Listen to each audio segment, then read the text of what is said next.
The Volvo wagon felt like a rusted anchor in a sea of gleaming German steel. I gripped the steering wheel, my knuckles pale against the worn leather. Outside the Connecticut mansion, the air smelled of salt and expensive wax. Vanessa stood on the marble steps, her champagne silk dress catching the golden patio lights. She scanned our thrift store coats with a look of pure clinical disgust. My daughter, Willa, shrunk behind my husband Liam. The evening was a trap we had driven 4 hours to enter. Next time, dress them properly, Vanessa said, loud enough for the nearby guests to hear. My daughter's hands shook against her vintage skirt. The hum of high society chatter died as every head turned toward our small, bedraggled group. My sister smirked, adjusting her diamond cuff as if she had already won. My husband looked at her once, his expression unreadable. You should be careful with Charity, he said calmly, and silence followed. The weight of his voice made Vanessa's painted smile flicker.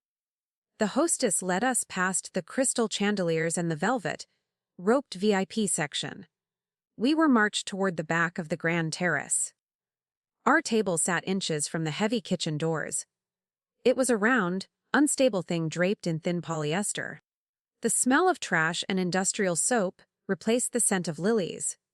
My son Jude asked why we were sitting in the dark. Across the lawn, the elites toasted to their own success. We were the visible stain on their perfect evening. A server hurried by, tilting his tray of caviar away from our reach. He ignored my polite wave as if we were part of the furniture. Vanessa watched us from her throne of ivory linen, laughing with a senator. She pointed a manicured finger toward our corner, whispering into her fiancé's ear. He chuckled, his eyes sliding over us with practiced apathy. I felt the heat of humiliation crawling up my neck. Liam didn't look at them. He was busy sketching a diagram on a napkin. Willa returned from the bathroom 10 minutes later, her face blotchy and red. Her shoulders were hunched, and her arms were wrapped tightly around her chest. She told me about the girls in the hallway who laughed at her scuffed suede flats. They had asked her which donation bin she found them in. My blood turned into a sharp, white-hot slurry of rage. I stood up, my chair scraping harshly against the stone floor. Vanessa was already gliding toward us, sensing the coming storm with shark-like precision. Oh dear, is the rustic life too much for her? Vanessa asked, her voice dripping with fake concern. She patted Willa's head as if she were a stray animal. She told the surrounding guests that we simply lacked the palate for such a refined setting. Sharon, she suggested, maybe your children belong in a different social class. I reached for my daughter's hand, ready to scream. Liam stood up beside me, suddenly towering over the table.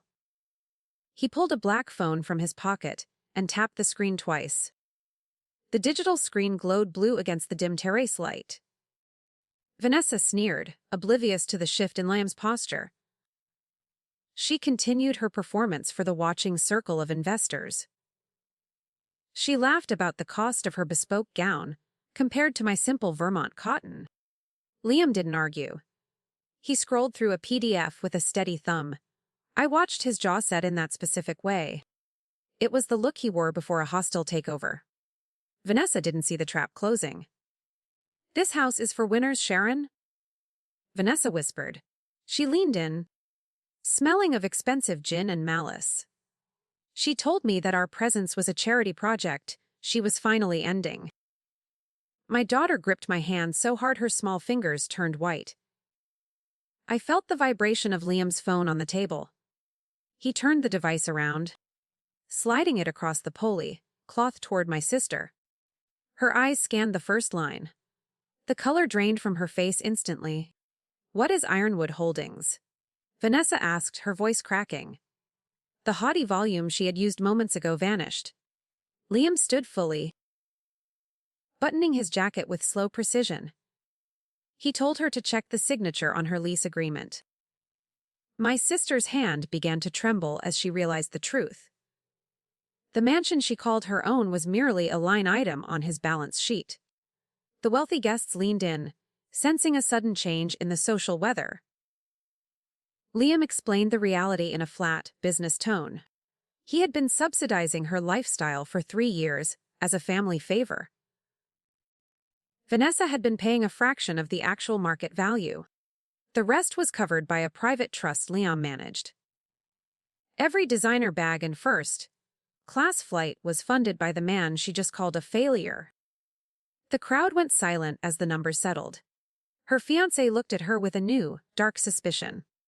"I am exercising the non-renewal clause," Liam said. He spoke with the cold clarity of a judge.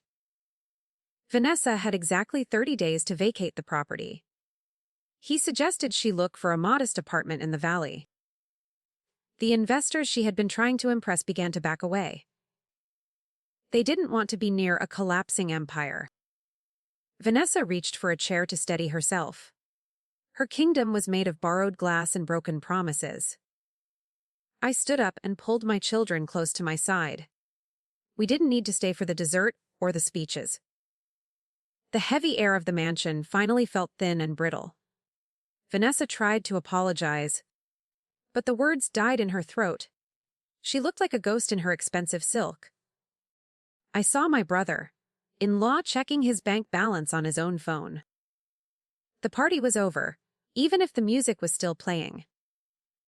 We walked toward the heavy front doors without looking back. The valet didn't make us wait this time. Our old Volvo was brought to the front of the line immediately. Liam tipped the young man with a crisp bill and opened my door. The children settled into the back seat, watching the mansion shrink in the mirror. We were heading back to the mountains where things were real. Behind us, the lights of the great house began to flicker. The tires crunched over the gravel as we left the gates behind. Liam drove with a steady hand while the children whispered in the back.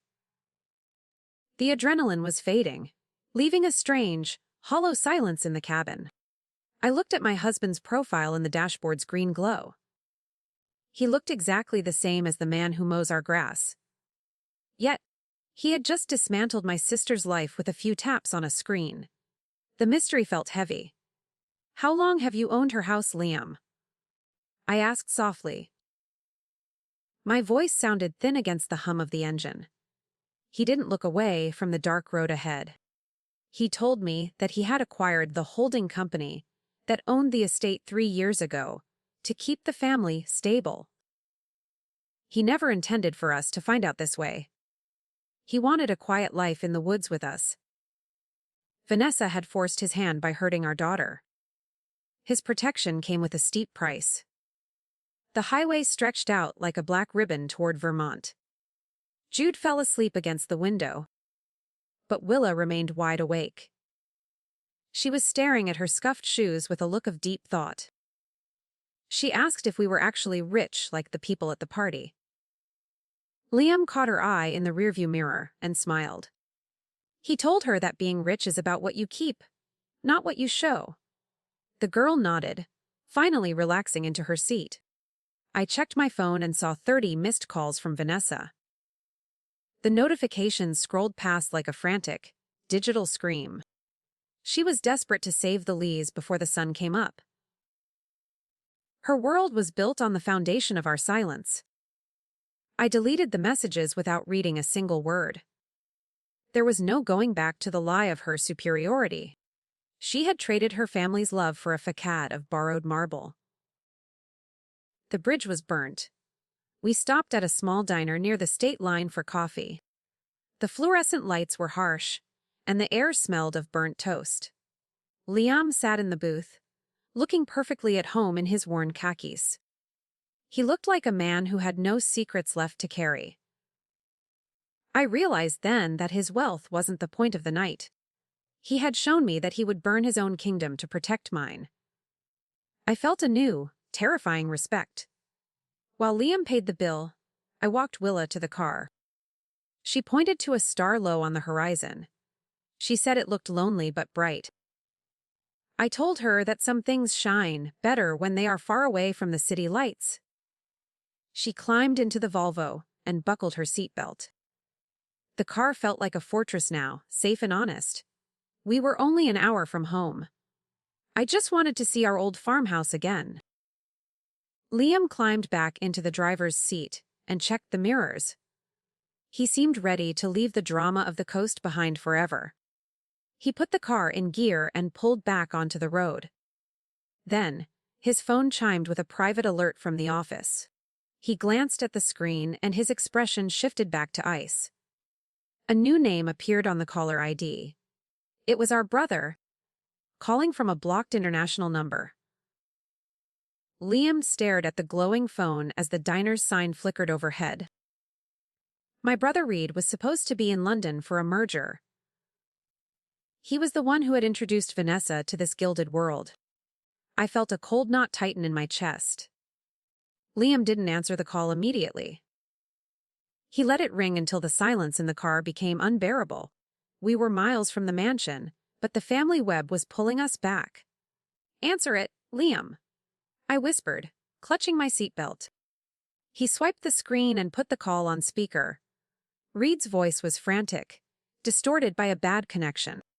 He wasn't calling to defend Vanessa's honor or her lease. He was calling because the bank had frozen his accounts 10 minutes ago. He begged Liam to talk to the board. I realized then that the audit wasn't just about the house. My husband had moved against the whole family. Reed started crying, a sound I hadn't heard since we were children. He confessed that he had used Ironwood funds to cover his own gambling debts. Vanessa never knew her lifestyle was built on her brother's theft. Liam remained silent, his face a mask of stone. He wasn't a savior tonight. He was a predator who had waited for the right moment to strike. My brother's voice cut out as the signal died. The car felt smaller. I looked at Liam with a mix of fear and clarity. He had known about Reed's crimes for months. He had kept the secret like a loaded gun in his pocket. He told me he was waiting to see if they would change. The insults at the party were just the final trigger he needed. Liam wasn't just a quiet writer. He was the secret hand that guided our family's fate. I felt like a stranger in my own life. We pulled back onto the dark highway, leaving the diner behind. The children were deep in sleep, oblivious to the financial bloodbath. Liam drove with one hand, his posture relaxed and easy. He asked if I was angry that he had hidden his power. I told him I didn't know who he was anymore. He reached over and touched my hand with a familiar warmth. His skin felt real, even if his world was a lie. The miles ticked by as we crossed the Vermont border. The air grew colder, smelling of pine and damp earth. Liam promised that our home would never change. The farmhouse was held in a separate trust that no one could touch. It was our only true island in a sea of corporate war. I watched the trees blur into a wall of shadow. My brother was ruined, and my sister was homeless. Liam had protected us by destroying them. We finally turned into our long, unpaved driveway. The headlights illuminated the weathered porch and the peeling white paint. It looked beautiful and modest in the moonlight. Liam killed the engine, and the world went perfectly still. I looked at the back seat where my children slept soundly. Liam reached into his pocket and pulled out a small, brass key. It wasn't for our front door. It was for the lock on the bookshelf that guarded his safe. The farmhouse porch creaked under Liam's boots as he carried Jude inside. I followed with Willa, her head heavy on my shoulder. The familiar scent of wood smoke and dried herbs greeted us. This was the life we had built on purpose. Liam set the boy down and turned toward the study. He moved with a heavy, purposeful grace. He knelt by the built-in bookshelves and pressed a hidden latch. A small panel slid back to reveal a steel safe. "Why are you showing me this now?" I asked. My voice was a mere whisper in the dark hallway. He didn't answer until the door clicked open. Inside were neat stacks of legal documents and a heavy ledger. He pulled out a thick envelope labeled with my name. Liam told me that this was the insurance policy for our peace. He had spent years isolating our assets from the family's toxic reach. I felt a chill that had nothing to do with winter. I sat on the floor, surrounded by the paper trail of his secret life. Liam explained that my brother's theft had nearly collapsed the entire trust. He had been quietly plugging the holes with his own earnings for a decade. Vanessa's arrogance wasn't just annoying. It was a threat to the very survival of our home. Every insult she threw was a reminder of what he was sacrificing. He hadn't just been watching the party. He was counting the cost of her pride. The realization hit me like a physical blow to the chest. We weren't just living a simple life by choice. We were hiding in plain sight to avoid the wreckage of my siblings. Liam had been the silent wall between us and the coming storm. He handed me a single gold coin from the back of the safe. He told me it was a symbol of what we actually owned. Everything else was just numbers on a flickering screen. It felt cold and heavy. I looked at the ledger and saw the dates of his interventions. He had saved Reed from prison twice without me ever knowing. The secrets were layered like sediment in a deep canyon. I asked him if there were any more surprises waiting in the dark. Liam looked me in the eyes and promised he was done. The audit was the final sweep of the house. We were finally alone with the truth of our life. The air felt easier to breathe. We walked back to the kitchen to make a pot of tea. The silence of the Vermont woods was absolute and comforting. The children were tucked into their beds, safe from the jagged edges of the world. I watched Liam move around the stove with practiced ease. He was still the man who fixed the sink and read poetry. But now I saw the shadow of the Titan behind him. He looked up and caught my gaze. He poured the tea and sat across from me at the pine table. We stayed there until the sky began to turn a soft, pale gray. The emergency was over. But the world felt entirely new. Then, a sharp knock echoed from the front door. It was 4 a.m, and we had no neighbors for miles. Liam's hand went immediately to the drawer, where he kept the heavy iron key. Someone had followed us home from the coast. The knock came again. A sharp and rhythmic sound that vibrated through the floorboards. Liam gestured for me to stay back as he moved toward the mudroom. I clutched the cold gold coin in my pocket, my heart hammering against my ribs. He looked through the small glass pane and relaxed his shoulders. He unlocked the door to reveal my brother Reed. He looked like a man who had walked through a hurricane. His expensive suit was torn and stained with dark mud. Reed stumbled into the kitchen, his breath coming in ragged gasps. He didn't look like a high-earning executive anymore. He looked like a frightened child seeking shelter from a storm he created. He collapsed into a wooden chair, burying his face in his trembling hands. Vanessa had stayed behind in Connecticut to fight the lawyers. He had fled as soon as the bank accounts turned to ice. He begged Liam for a final chance to fix the mess. The silence in the room was absolute. Liam poured a glass of water and set it on the table. He didn't offer comfort or a way out of the debt. He told Reed that the time for fixing things had passed years ago.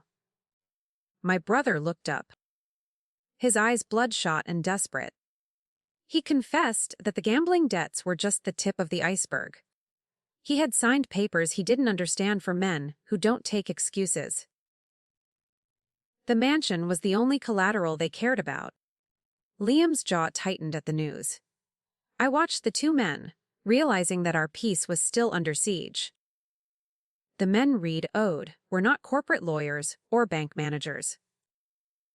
They were the kind of predators who followed the money to the source. Liam asked for the names on the contracts Reed had signed. My brother whispered a name that made Liam turn toward the safe. He pulled out a black folder I hadn't seen during our earlier talk. He knew these names. He had been tracking them for months. The realization was a cold blade in my gut. Liam hadn't just been protecting us from my sister's ego. He was holding back a tidal wave of criminal debt. He told Reed to go to the guest room and stay away from the windows. My brother obeyed without a word, his spirit completely broken.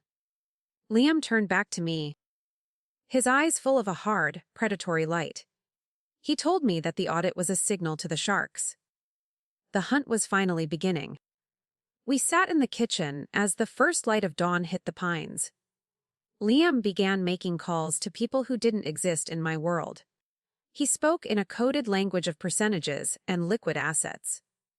I watched the man I loved transform into a commander of shadows. He was moving millions of dollars to build a wall around our house. Every word he spoke felt like a brick being laid in a fortress.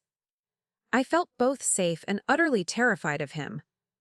He hung up the phone and looked at the steam rising from his tea. He told me that Vanessa would be safe but poor. The men following Reed would find nothing but empty accounts and legal dead ends.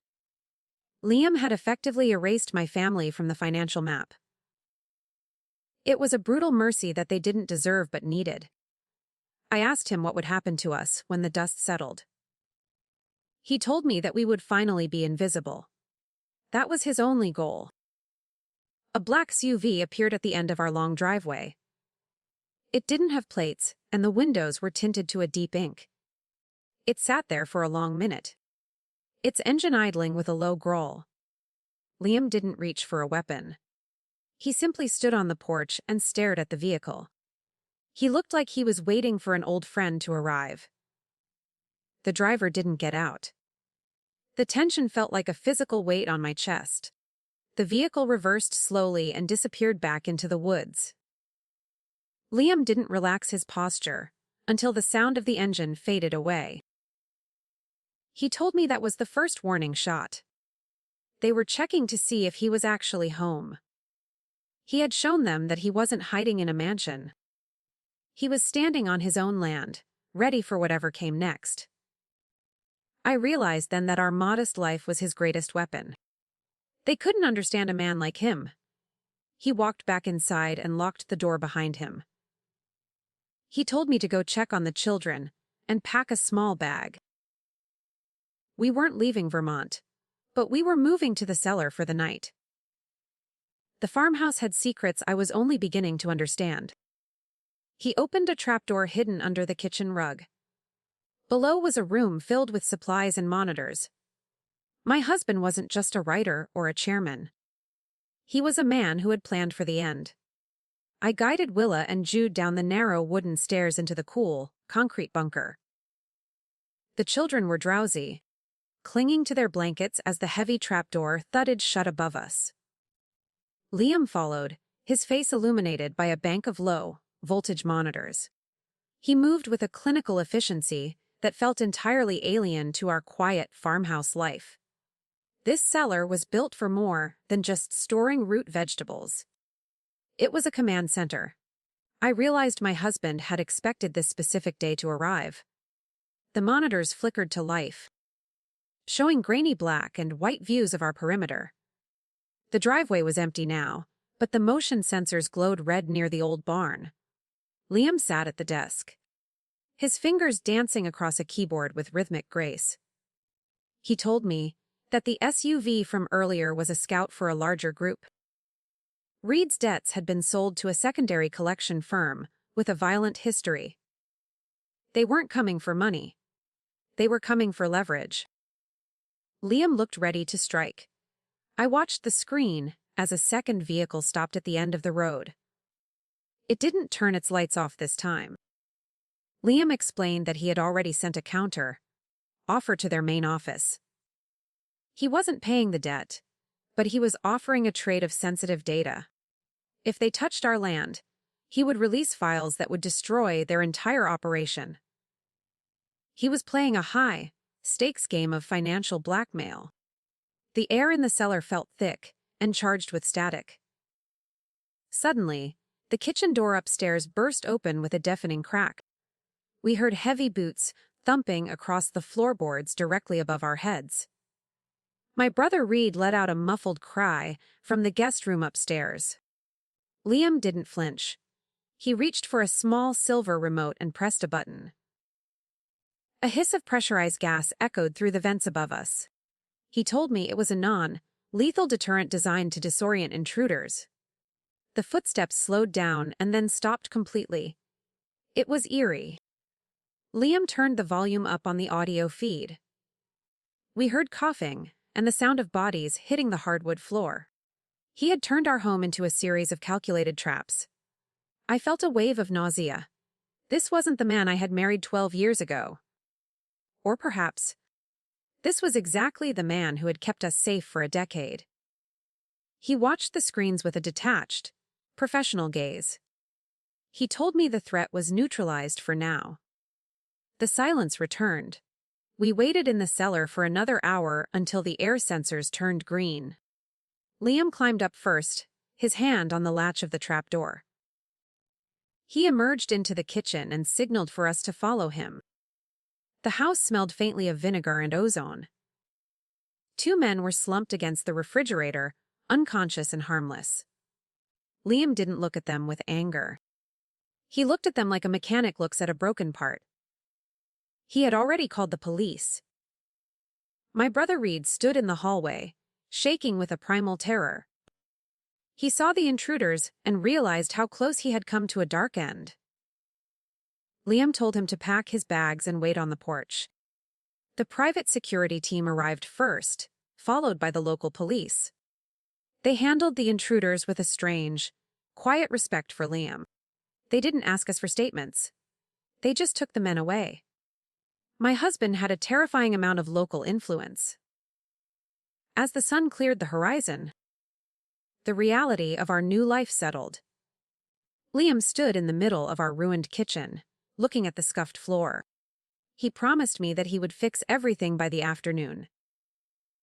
The secrets were all out now, laid bare like the wires in the walls. I asked him if we were truly safe from the rest of the world. He told me that the debt was officially canceled. He had bought their silence with a single, devastating email. Vanessa pulled into the driveway just as the police were leaving the scene. She looked exhausted, her expensive makeup smeared across her pale face. She saw Reed on the porch and ran to him, sobbing with relief. She didn't look at the house with her usual condescending smirk. She looked at it like a sanctuary she didn't deserve to enter. She asked Liam for forgiveness. He didn't answer her. He just handed her a bus ticket and a small envelope of cash. The family was fractured beyond any hope of a simple repair. Vanessa and Reed left together in a taxi, headed toward a life of forced humility. I watched them go, feeling a strange mixture of grief and absolute freedom. Liam put his arm around me and leaned his head against mine. He told me that the shadow was finally gone. We were just a family in a farmhouse again. Then, I noticed a new black car idling at the very end of the road. The black car at the road's edge didn't move as the taxi vanished. I watched Liam's reflection in the window glass. His face was calm, but his hand hovered near the alarm panel. The morning light was too bright for the secrets we now carried. This was the final ghost of the night.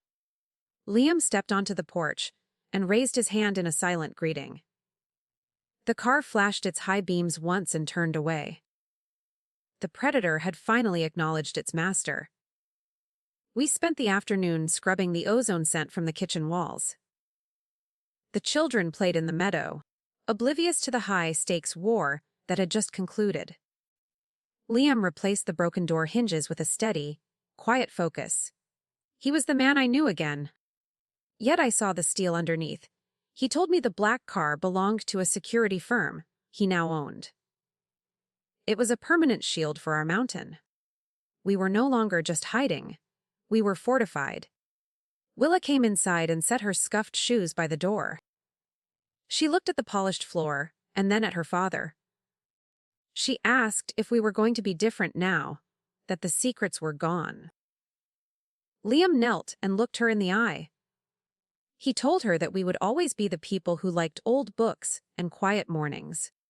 The money was just a tool to keep the world away. She smiled, satisfied with the simple truth of his words. I realized then that the lie I had believed was my own. I thought we were victims of my family's success. In reality, we were the authors of their survival.